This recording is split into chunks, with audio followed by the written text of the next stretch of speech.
Infasi presenta el arte de convertirte en terapeuta y no morir en el intento. Revelaremos el camino del ser psicoterapeuta clínico con todo lo que no te enseñan en los libros para evitar aprenderlo a porrazos. Tips, anécdotas, mandamientos y recomendaciones. Los que hacer y no hacer en el quehacer terapéutico. Comenzamos. Hola, hola, te doy la bienvenida a este episodio número 1 de lo que es el podcast El arte de convertirte en terapeuta y no morir en el intento. Déjame te cuento que esta historia de hacer este podcast, de este bendito episodio 0, yo lo empecé a maquinar, no me lo van a creer, ahorita vamos a hablar un poco de lo difícil que es empezar.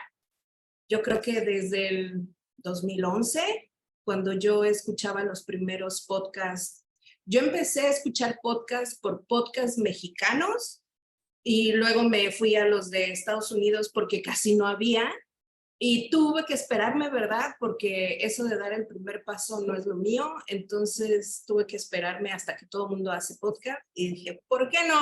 Y le voy a hablar a Susana y le voy a decir, vamos a hacer un podcast. Ahorita ella va a decir por qué son las condiciones que sí se animó. Yo te agradezco mucho esto, Susana. Y este podcast tiene la finalidad de ser una alternativa a los libros. Este podcast es para todos los colegas psicólogos, sobre todo los colegas clínicos que se dedican a la terapia. Claro, nosotros somos sistémicas, ericksonianas, pero bienvenido todos aquellos psicólogos clínicos que saben que los libros no son suficientes, que hay cuestiones que uno aprende a veces de muy buena manera, pero la mayoría de las veces a porrazos, ¿no? Como decía mi mamá, si lo tienes que aprender a porrazos, lo aprendes, pero lo aprendes. Entonces, pues el objetivo es darles a conocer a veces tips, a veces mandamientos que no vienen en los libros, que es difícil incluso porque uno puede decir, vamos a hacer un libro acerca de esto, pero son vivencias, son trotes, son dimensiones, son cambios que también tiene el terapeuta. Cómo cuidarnos, por el amor de Dios, muy pocos hablan de cómo cuidarnos, sobre todo aquellos que nos dedicamos plenamente a atender casos. Llega un momento donde pide esquina y a veces no nos damos cuenta, el bendito agotamiento por compasión, ¿no? Nos burnouteamos también. Solo somos psicólogos, muchos psicólogos. Yo recuerdo que en Estados Unidos en un congreso decían, ¿cómo aparte de ser psicólogo, dar terapia, eh, das clases y cuando puedes vendes pasteles de chocolate? Sí, sí lo hago, ¿no? Tenemos que hacer muchas cosas. Hay quienes están en la docencia también, hay quienes están en orientación vocacional en escuelas, tienen trabajos y lo combinan. Y también vamos a hablar mucho de cuáles son como las cosas que sí combinan con la terapia y las que no, porque no haciendo todo, yo he visto que psicólogos organizacionales dicen, ay, voy a dar terapia en mis tiempos libres. Me da risa, me da risa. Eso no sucede. Bien, pues no quiero abarcar todo esto. Yo estoy muy emocionada. Susana, la maestra Susana González Montoya para mí significa, wow, un monumento. Jaime, mi esposo, siempre dice que es una vaca sagrada mexicana de todo lo que es esta corriente. Y yo te agradezco mucho, Susana, en verdad todo esto. Yo fui tu alumna, yo siempre he querido ser como tú, sigo queriendo ser como tú porque tienes un ingrediente muy especial, la seriedad, la ética y la chispa, la alegría, el punto de saberte reír de ti, de los demás, de los consultantes, de los estudiantes, pero de una manera sumamente respetuosa, y esa es la chispa de la vida, yo creo, ¿no? Que para mí me marcó mucho. Te agradezco. Como generación fuimos, bueno, yo fui alumna tuya, generación 4 en Iztacala, y yo creo que tú fuiste la que nos rescató, y yo creo que no lo hemos hablado así como tal, pero creo que lo damos por hecho. Fuiste tú el pegamento que hizo que nuestra generación fuera tan cohesionada, tan unida, ¿no? Que hasta la fecha, no sé en qué generación ya van, pero van muy adelantados y estamos todavía unidos en temas de supervisión, justamente, ¿no? Entonces, bueno, pues sin más, quisiera yo que te presentaras, que platicaras cómo fue que te animaste a este podcast y le damos. Le damos. Muchas gracias por tus palabras, Ali, siempre son un cariño a mi corazón y esas son las cosas que se le quedan a uno siempre. Siempre también he dicho que el alumno tiene que superar al maestro y tú me has superado con creces. Me da mucho gusto oír que ayude en algo a tu formación, porque te considero muy buena terapeuta y muy buena docente. Gracias. Después del club de cariño mutuo, empezaré a decir, ¿por qué un podcast? ¿Por qué me atreví a mi avanzada edad a hacer un podcast? Porque hay que renovarse a morir.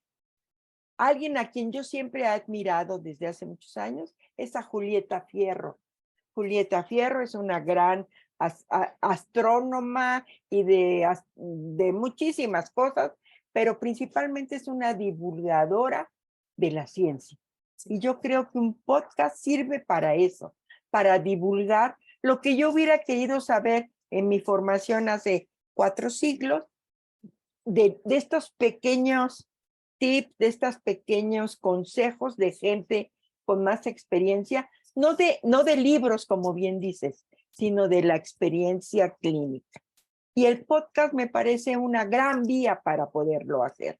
Llegas a mucha gente te va a oír, tanto terapeutas, expertos, como noveles, como psicólogos, como chicos en formación, y a mí eso me parece que es sumamente enriquecedor. Entonces, hay que meternos a este mundo ya cibernético, y cuando oí y me invitaste, dije, pues vamos a ver qué pasa, ¿no? Lo peor que puede pasar es que no pase nada, lo cual es imposible desde nuestra visión, pero creo que aprenderemos mucho nosotros y espero que sea divertido, ameno y de aprendizaje para nuestros oyentes. ¿Quién soy yo? Yo soy Susana González Montoya, Carmen Susana. Estudié la licenciatura y la maestría en psicología en la FES Iztacala, una escuela perteneciente a la UNAM. Mi formación fue absolutamente conductual y muy buena, porque en esas épocas lejanas eran excelentes conductistas los que estaban allá dando clases. Yo me imagino que ahora siguen siendo excelentes conductistas, no lo dudo. El asunto que me llevó a lo sistémico fue específicamente eso, que toda mi formación fue conductual. Y entonces uno es joven, rebelde, y entonces dice, ¿por qué no oyes tantito de Freud? ¿Por qué no oyes tantito de Jung? ¿Por qué no me dejan leer otras cosas? Y solo es conductual. Entonces, la rebeldía me llevó a decir, bueno, en esta escuela no encuentro más que conductismo, allá afuera, cuando acabe, encontraré otras cosas. Y sí, empecé a buscar. Y entonces fui a dar a cursos muy raros, neta, muy raro. Me acuerdo de uno que se dio, que era el psicólogo de la selección mexicana de fútbol, un señor que fue muy famoso, no me acuerdo cómo se llamaba, creo que ya falleció, y él daba cursos, pero al público. Era análisis transaccional. Tú me preguntas ahorita qué es, no lo sé, porque no es mi área de trabajo, pero hacía cursos así como para 200 personas y te ponía a meditar y te ponía a reflexionar y analizar a tu yo niño y a tu yo adulto. En esas cosas estuve en cuestiones de gestal, o sea, fui a dar a muchos cursos, pero no, o sea, como que mi mente conductista ya formada decía, no, estas son, como que no va conmigo. Y un día, por azares del destino, alguien va a dar una conferencia de sistema de la terapia sistémica a la FES Iztacal. Y caí y me encantó. Y me encantó porque su visión tenía que ver con mi visión de en esa época, no sabía qué se llamaba, pero una visión de complejidad. Y de ahí empecé a buscar y me empecé a formar. El único problema, no sé si todavía sigue siendo, yo creo que en algunos lados sí, es que la formación sistémica, y te estoy hablando de los lejanos años 80, finales de los 80, era carísima. Y entonces yo me hubiera querido formar en grandes institutos, pero no me alcanzaba, porque era una pobre profesora universitaria. Y entonces, pues me fumaba, no, me formaba en diferentes cursos. Agarraba un curso de 40 y uno de 80 y 2 congresos y cosas así. Hasta que me formé específicamente en terapia breve con Mari Blanca Moctezuma, que era, bueno, y sigue siendo una de las primeras personas que trabajó desde una visión breve y sistémica en México y puso su instituto. Entonces, bueno, esa fue mi formación. Y después empecé trabajando con individuos, empecé trabajando con familias, pero a mí siempre me gustó mucho la cuestión de pareja, porque desde la pareja de mis padres, mis parejas y las parejas que me rodeaban, yo decía, pero ¿por qué nos hacemos la vida de cuadritos? Siendo que es redonda, pues.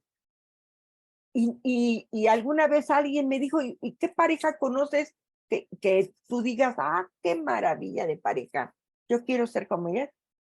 Y haciendo cuentas, no conocía a ninguna. Y entonces todavía eso me metió más el interés por saber por qué nos juntamos y por qué no nos juntamos los seres humanos en pareja. Y entonces ya me puse a estudiar específicamente terapia de pareja y el gusto empezó a hacerme como que muchos terapeutas conocieran que yo trabajaba pareja. Y muchos terapeutas no quieren trabajar con pareja, porque pues claro que saben, claro que saben que no es fácil. Y ahí está el meollo de todo asunto. Exacto. Y entonces eso me fue dando que me canalizaran parejas y me fui especializando en el trabajo con parejas.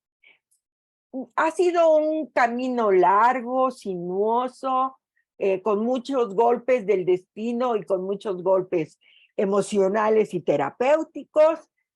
Lo sigue siendo, aún sigo trabajando con parejas y me encanta, y me divierto, y me ponen como chancla las parejas.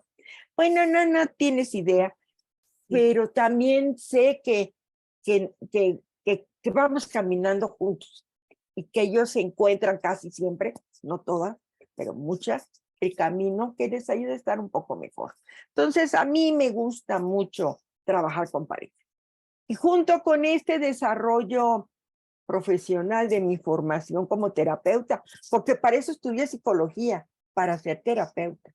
Yo me veía en mi consultorio como un psicoanalista sentada con mi bata blanca y mi sillón y mi cliente ahí recostado contándome su vida.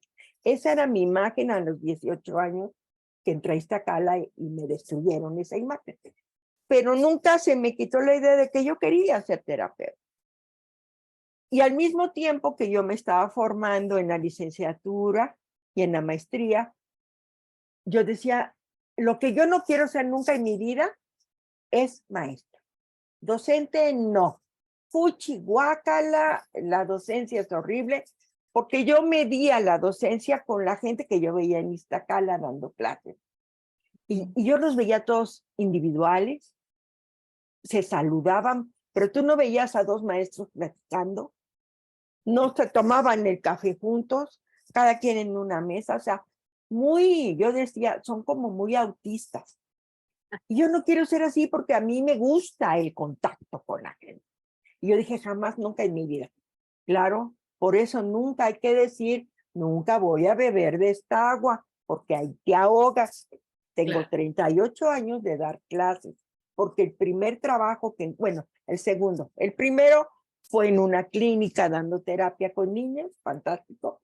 Y el segundo fue entrar a dar clases a Iztacala de ayudante de profesor.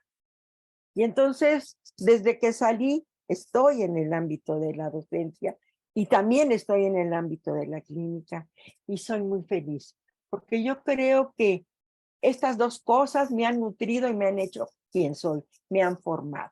Y eso, pues se lo agradece uno a sus pacientes, a tus alumnos y a la UNAM, porque la UNAM siempre ha sido muy generosa en ese aspecto. Entonces, eso fue y por eso estoy hasta ahorita, ya sigo dando terapia, me divierto todavía más y me burlo de las parejas. Y las parejas se burlan de mí también, malditos, pero no, creo que estoy hecha para eso, para aguantar esos, iba a decir psicomadrazos, y sí, Ajá. porque sí, de la terapia de pareja tiene mucho más que la de familia y de individuo, pero creo que es muy satisfactorio. Y hasta el momento, mientras pueda, lo seguiré haciendo. La docencia ya bajó, pero la terapia no. Esa soy yo. La docencia bajó, yo creo que en estilo de clases, ¿no? Pero algo que yo te noto a ti es que eres como supervisora permanente. Tienes la capacidad de ver cuando alguien necesita ese empujoncito, ese pellizco, esa llamada de atención, eso que valore, ¿no? A mí me has dicho palabras como, ay, ¿te diste cuenta que lograste esto? Y yo no me había dado cuenta, ¿no? O sea, y me lo dijiste en un pasón así de saludo de pasillo, y es así de, no, me di cuenta que lograste eso. O sea, tú supervisas, sabes, que por eso para mí eras la persona ideal para este podcast, porque tienes como la supervisión emana de ti. No sé si te formaste para eso, si lo pensaste o te diste cuenta que salía, o por lo mismo de esta epistemología sistémica de que algunos dirán andamiaje, que es la supervisión, el contraste, la definición que me das, que me diste tú a mí de supervisión, de cómo formarme como terapeuta, fue muy clara. O sea, es en base al error. Yo voy a ver tus errores, te voy a decir que sí, me tienes que hacer caso porque en este momento mando yo. Yo soy la que soporta al paciente, y entonces ya cuando tú estés sola decides si lo haces o no, ¿no? Y definitivamente no solo lo hago, lo sigo haciendo, y cada palabra tuya es así como me está supervisando, pero no con estas ganas de destruir, ¿no? Sí, de formar, de edificar. ¿Qué puedes decir tú de esto? Tú siendo la gran supervisora, ¿qué dices de tu supervisión? Yo pienso que mi supervisión tiene que ver con mi visión de vida. Okay. Sí creo que te tienes que cuadrar, por eso soy de otra época, ni modo, mis queridos jóvenes, pero la experiencia tiene que contar. Y así como te dije a ti, sigo diciéndoles, yo les voy a decir lo que yo estoy viendo para que traten de mejorarlo. Lo que están haciendo bien, ustedes lo saben.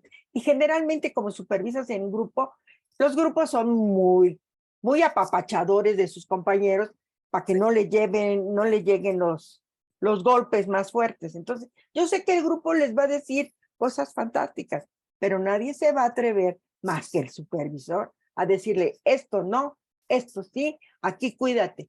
Y después, también lo digo siempre, al final, mándenme al diablo, porque ustedes van a trabajar solos allá. Y ahí seguían ustedes con ustedes.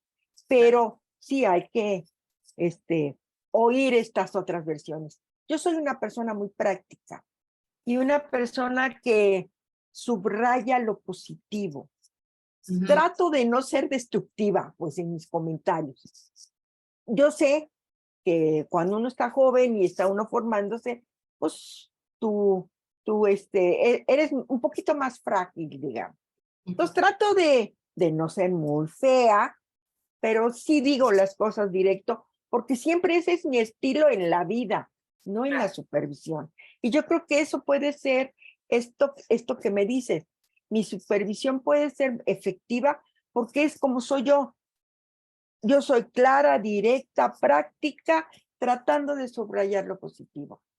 Y algo que también tienen que tener presente los jóvenes es el supervisor está cuidando al caso y cuidando al terapeuta. O sea, no nada más, el terapeuta está cuidando su caso y haciéndose cargo. Uno los tiene que estar cuidando al sistema en general. Entonces, y sí los cuido, sí trato de que no me les hagan feos, trato de que no me los quieran descalificar. Eso sí, que para descalificarlos yo, pero el caso no. Sí tiene, esa es mi lógica de supervisión. Creo que es efectiva. Obviamente no para todos, habrá gente que necesite otras cosas y trato de comprender qué puedo darle, pero pues al final de cuentas me tiras a la basura y sigues, no pasa nada. Exacto. Sí, y habrá otros modelos, ¿no? También como para que ahí se arrecolen. Se encuentren en su vida. Ok, ok. Muy Y tú, bien. Alita, cuéntanos de ti. Yo cuento, pues yo tengo una entrada a la psicología muy extraña. He de contar que yo de chica jugaba, me gustaba mucho tener muñecos en general. No, en mi casa nunca fueron de muchos juguetes, o sea, y el juguete te duraba años. Entonces, a través de los años iba yo acomodando. Y a lo mejor tú recordarás, había de esas muñequitas que recortabas de papel, que te duraban 5 minutos y tardabas más recortándolas y pegándolas que jugándolas, pero era parte del show. Yo hacía muñecos pegaba papeles de periódico con masking y los recortaba y los sentaba en el garage de mi casa, me dieron un pizarrón y entonces yo era la maestra, ¿no? Y entonces hacía historias ahí. Entonces, desde ahí creo que lo de ser maestra lo traigo. Sí pensaba yo voy a ser maestra. Como en este punto de enseñar, los niños no me llamaban mucho la atención como yo ir hacia los niños. Tenía sobrinos que siempre estaban conmigo, entonces creo que esa referencia me hacía pensar mucho dar clases como maestra típica, primaria, secundaria, prepa. No lo veía yo así, pero quería ser maestra. Yo tengo la experiencia de saber lo que significa como perder tiempo, porque cuando yo sé lo que es psicología, lo sé en la prepa, en la secundaria, por la maestra de química. La maestra de química empezó a decir que ella iba a terapia y nadie sabíamos qué era terapia. Ajá, y así de, ¿qué es ir a terapia? No, vas y platicas con alguien y empieza a describir lo que era su terapia, su psicólogo. Y yo dije, yo quiero ser psicólogo. O sea, como que esa definición fue mi aspiración y yo quiero que alguien sienta eso de mí, que tengo la capacidad de ayudar a alguien, ¿no? Y creo que por ahí va este tema de la educación, o sea, y eso me dio un vuelco total y empecé a decir que vas a estudiar psicología. ¿Qué es psicología? Sabías, pero yo voy a estudiar psicología. Y yo, la situación familiar no daba para una universidad de paga, entonces me fui a la UNAM, a la bendita UNAM, y no quedé en psicología y desperdicié 1 año y medio esperando el cambio de carrera. Eso fue muy doloroso para mí. O sea, en verdad doloroso no solo porque yo lo sintiera, sino recuerdo esa vida como oscura, me veo gris, yo creo, veo las fotos de ese entonces y no me gustó, o sea, muchas cosas porque se veía que estaba yo muy incómoda. Y es la época en donde hice muchas tonterías, así de decir, ¿por qué hiciste eso? O sea, eso era tan innecesario, pero perdí el tiempo graciosamente dándome cuenta que perdía el tiempo. Al mismo tiempo que hacía eso, hice una cosa muy buena gracias a mi mamá, que fue estudiar inglés. Entonces me convertí en maestra de inglés. Y fue la primera vez que me vine a Cancún. Yo estoy en Cancún, Susana está en el Estado de México. Me vengo a Cancún a ser maestra de inglés. Fue maravilloso porque daba en las mañanas en una escuela desde kinder hasta primaria, sexto de primaria. Me iba a comer, a nadar a la playa, regresaba, todavía me bañaba, me pasaba un ratito en la hamaca porque el calor era insoportable y en las tardes me iba a una escuela de tecnológicas, bachillerato con, que eran secretariados, cuestiones así, ¿no? Y descubrí que era muy mala maestra, que me faltaban como herramientas, o sea, que yo sabía el idioma, pero de ahí a ser maestra, pues no, pero me encantaba. O sea, yo hacía como si supiera y ellos hacían como si aprendieran. De ahí no tengo ninguna referencia si a alguien le serví o no, o le serví como ejemplo de cómo no hacer las cosas. No tengo idea. Pero ahí fue cuando dije, es que tengo que estudiar, no me puedo quedar con este intento de, pues no me dieron el cambio y ni modo, entonces me regreso y voy a checar a la SEP y me dicen, en la VM dan becas y puedes ahí meterte. Entonces junté lo del primer semestre y entro. Y fue una generación que empezó en enero, febrero, entonces no era una generación de chavitos, había varios de mi edad, pocos más grandes que yo, pero había varios y fue una generación que viene de mínimo se esperaron 6 meses, otros tenían como un año de haber entrado, ¿no? Entonces entró y fue una generación que iba a estudiar, no a a continuar la prepa. Y yo lo notaba porque la generación arriba y la de abajo eran muy niños, o sea, se les veía. Y los maestros empezaron a llegar con nosotros y a tomárselo más en serio. Éramos una generación pequeña para, en ese momento, éramos como 17. Y fue para mí descubrir que habría las psicologías y que la psicología no solo era dar terapia, era educativa, era, ¿cómo se dice? Laboral, capacitación, educación especial. A mí educación especial me voló la cabeza, pero era hasta el final. Bueno, cuando yo entendí que era todo el paquete y la gama de la psicología, en ese momento yo pensé que educación especial era para mí y me enamoró el conductismo. Desde que yo estaba viendo cómo irme, yo veía a Emilio Ribes, ¿no? Y decía, qué guapura, qué sabiduría, yo quiero tomar clases con él, quiero que su dedito toque mi dedito y se pase toda la sabiduría, ¿no? Pues no, nunca me dieron el cambio, empecé en la VM, la verdad que yo de la VM le agradezco el chile, mole y pozole que hay ahí, o sea, fue como entrar a una dulcería donde pruebas de todo. Eso lo aprendí después. En su momento ni siquiera sabes lo que estás estudiando, solo estás estudiándolo. Te cuestionas muy poco porque yo tenía ya como esto de me tengo que devorar la psicología, voy tarde, ¿no? El tema de empezar era para mí un tema. Entonces empecé con educación especial, empecé a trabajar con niños autistas. Luego me quedé sin dinero y tuve que entrar a la cartera vencida de la escuela, pero entonces me dieron una beca donde me hicieron trabajar 6 horas, ¿no? Diarias. Yo ahí me desprendí de mi familia en el sentido de que yo salía de mi casa como a las 6 de la mañana y regresaba a las 11:30. Y luego yo vaga, pues más, ¿no? O sea, mi mamá me dio coche, yo tenía coche, una carcacha, pero tenía coche. Entonces yo iba dejando a la gente en sus casas y yo decía, yo como no voy caminando y voy manejando, no hay problema. Lo poco que tenía de dinero siempre era para la gasolina, por eso no me hice de vicios, ¿no? Pero bueno, ahí empecé y al final de cuentas yo pensaba que todo iba a ser una situación de educación especial. Termino la carrera, me vengo otra vez a Cancún a una situación de abrir un instituto para autistas.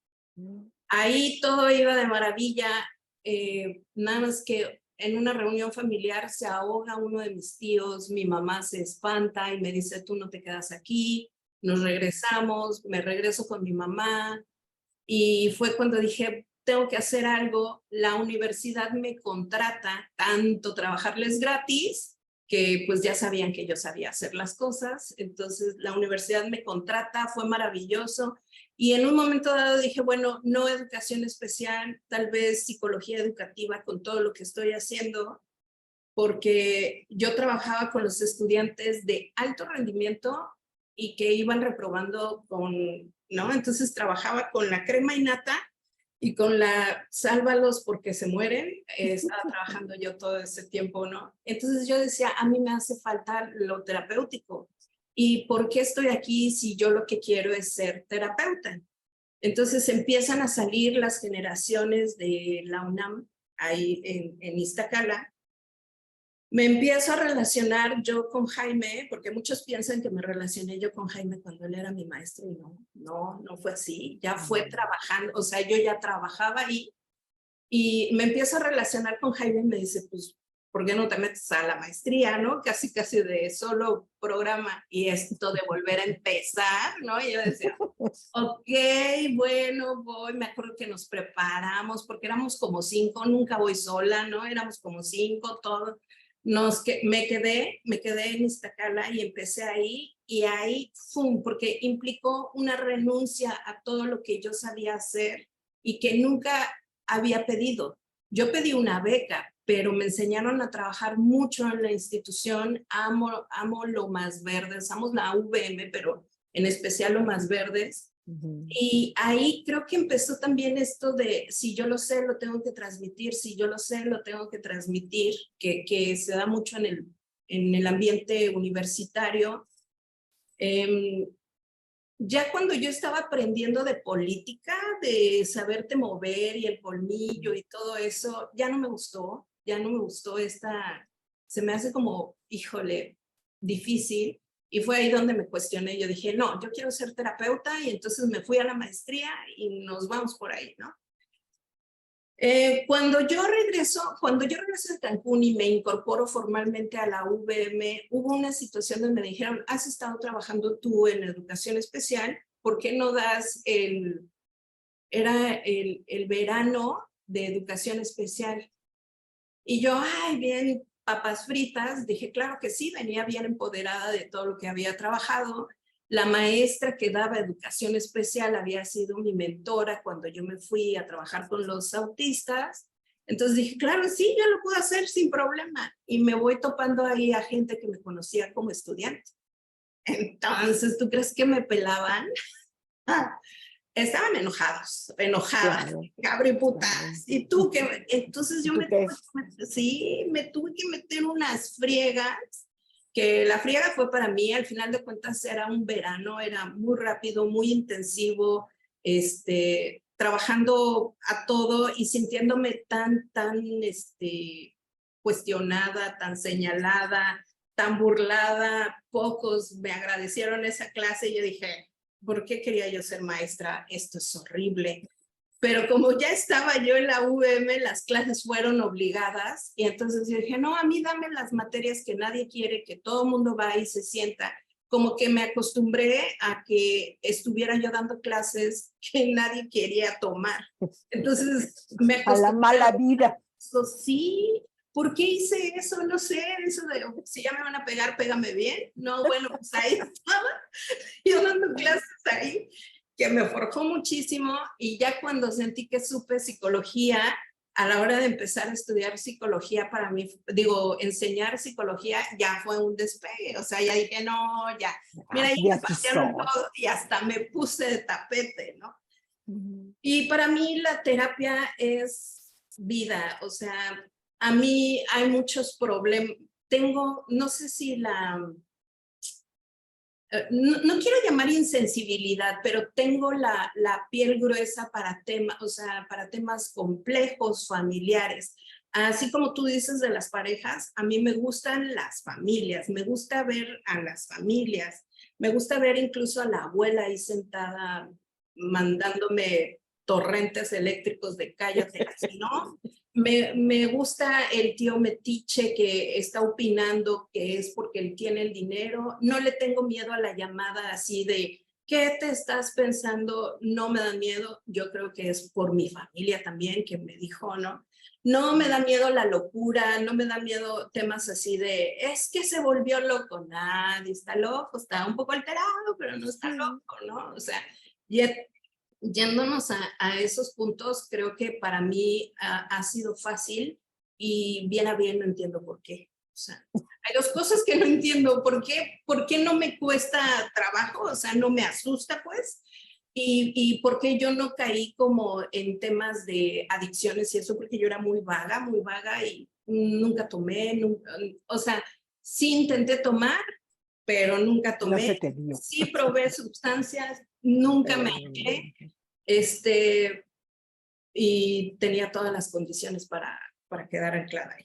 Entonces, cuando yo empiezo eso y cuando ya estoy en unión con Jaime, el tema fue, ¿cómo hacemos terapeutas eficaces? Nunca para mí ha sido mi meta ser la mega, ultra, mejor terapeuta, pero sí ha sido para mí una meta hacer buenos terapeutas. Yo veo, no sé si a ti te pase, yo veo a personas que digo, si yo hubiera sido tú, sería hoy la eminencia número 1 de México. Tienes esto, tienes esto, tienes esto, y lo desperdicias en esto, en esto, en esto. Tienes esta idea casada, no te ves en el espejo, tú serías un terapeuta así, ¡fum!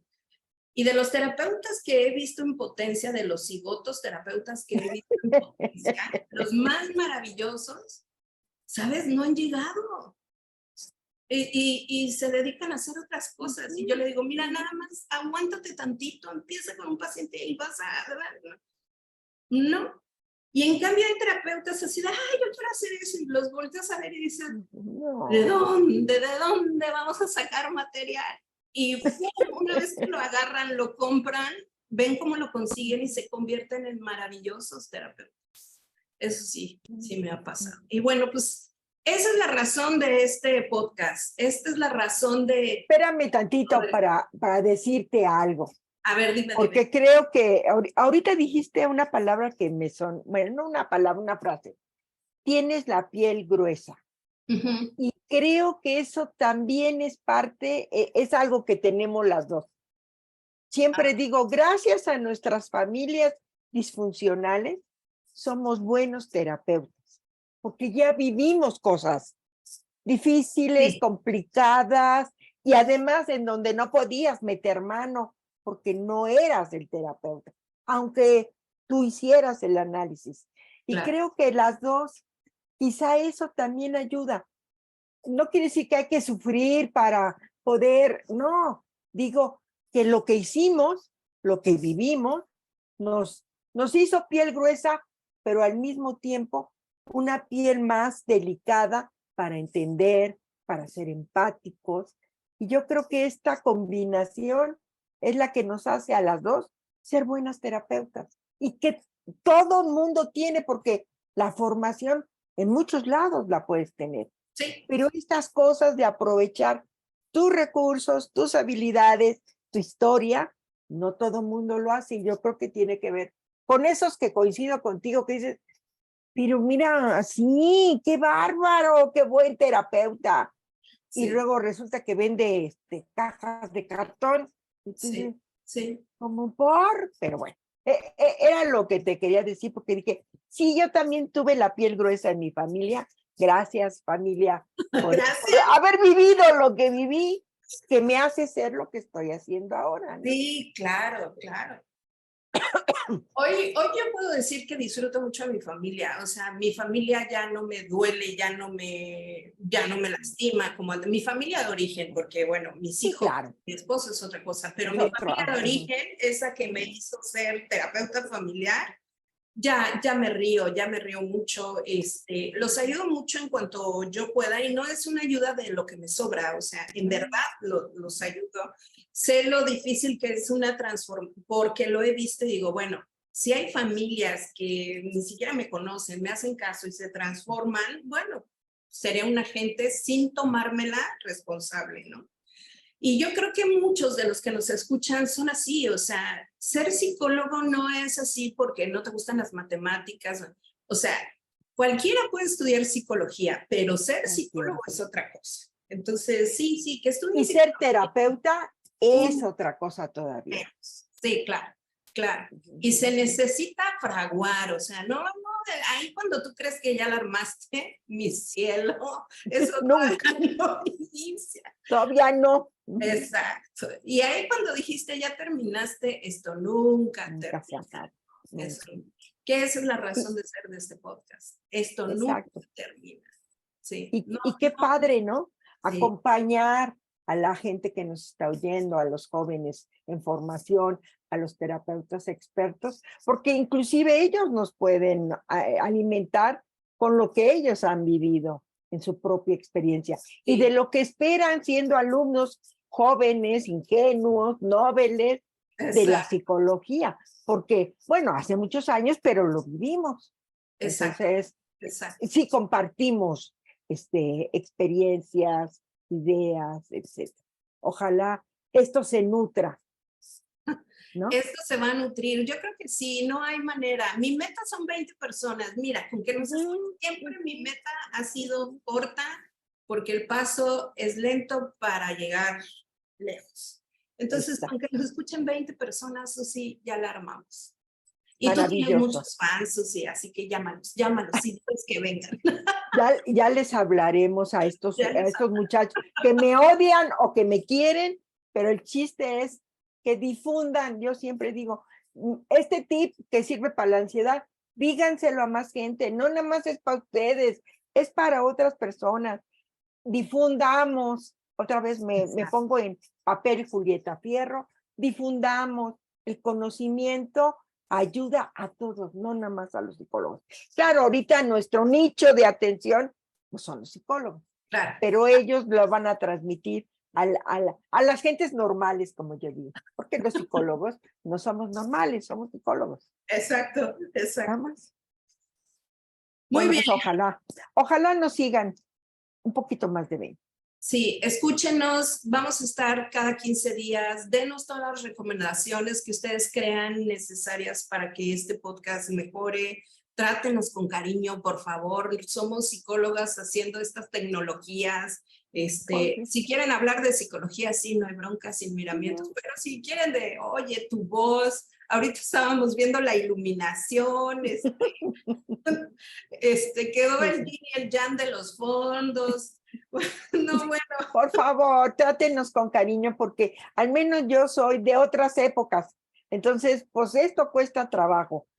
Sí, pueden retroalimentar, o Exacto, sea, críticas negativas, por favor, absténganse, pero retroalimentaciones que enriquezcan esto, bienvenidas siempre. exacto. Y además las negativas no las pelamos. No, No, no. no les vamos a hacer caso. Ay, con la pena. Muy bien, pues hasta aquí nuestro episodio número 0. No fíjate, Susi, antes de terminar, a veces he dicho que quisiera un día 0, volver a empezar con todo lo que sé, volver a empezar, ¿no? Pero no hay manera de regresar y hoy tengo la oportunidad de un episodio 0. Eso me da mucho gusto, sobre todo porque llevaba años acá. Este tema de empezar algo nuevo para mí siempre se me ha dificultado, pero hoy rompí la barrera, hoy me siento muy agradecida porque estés tú conmigo, me siento muy agradecida por quien nos esté escuchando. Desde ya te puedo decir te quiero porque este primer paso, este día 0, que nos escuches, que nos acompañes, significa ya mucho para mí. Gracias, gracias. Susi, te despides. Muchas gracias a todos los que nos están oyendo, a los que no huyendo, oyendo, a todos los que van a comunicar y expandir la idea de que está este podcast. Me encanta compartirlo contigo, Ale. Tú y yo nos retroalimentamos muy chido y creo que va a ser algo muy enriquecedor para nosotras primero y Exacto. para los demás también, los demás que nos oigan. Entonces, por favor, no dejen de oírnos cada 15 días, platicaremos sobre algún tema que nos parezca importante. Ojo, no son clases, es transmitir la experiencia que tenemos en lo clínico. Lo que a mí me hubiera gustado, y a Ale, que nos dijeran nuestros maestros en lo clínico. Las psicomadrizas que nos llevamos a la hora de ser terapeutas. Sí. porque los pacientes nos la dan, nuestros colegas nos las dan y nosotros vamos y las pedimos en supervisión también. Exactamente, Dime, exactamente. critícame, dime. Sí, destrúyeme. Sí, como no, con mucho gusto. Aquí estamos. Para eso estamos. Este episodio llegó hasta ustedes gracias a la producción de Infasi Act. El fondo que ven, a quien nos ven, es justo el logo de los 15 años. Estamos terminando ya los 15 años, vamos a pasar a cumplir 16 años, pero gracias a toda la producción de Infasi, a Landy, a Mafer, que están tras bambalinas ayudándonos, escuchándonos y apoyando este proyecto. Muchas gracias. Hasta luego. Bye bye. Bye. Este episodio llega a ti gracias a la producción de Infasi. Frente al proyecto, Ale y Susana. Detrás de bambalinas, Landy y Maffer. Gracias por escucharnos.